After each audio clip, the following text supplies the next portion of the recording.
KRON 4 has been investigating health violations at local grocery stores ever since we uncovered maggots in a meat case at a Bay Area Whole Foods. Now, KRON 4's Dan Kerman reports one day after a Safeway store claims they've cleaned up their act, the health department finds more disturbing high-risk practices. It's a story you'll see only on KRON 4. A follow-up inspection of this Safeway in San Francisco's Diamond Heights finds high-risk health violations persist. It was late last month when the health department first discovered the violations during a routine inspection. Employees picking food labels off the floor, putting them on cooked meat, and then touching raw meat without washing their hands.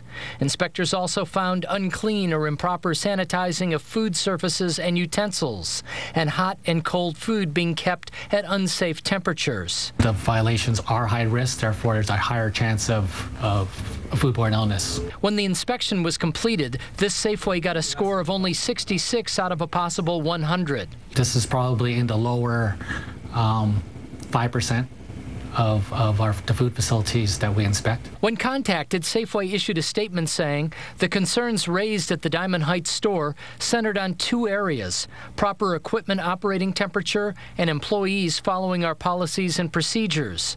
Both areas were addressed immediately. But that's not what the Public Health Department found.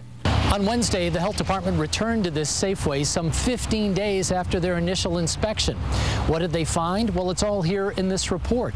They found employees coughing into their hands. They found employees touching their faces and then not washing their hands.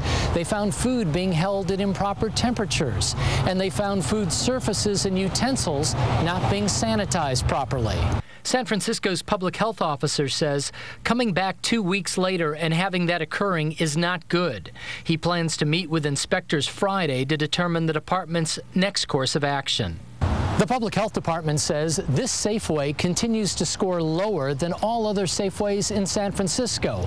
And in fact, their rating has dropped year over year over the last 4 years. Now, the Health Department wants to know why. Could it be bad management? Could it be poor training?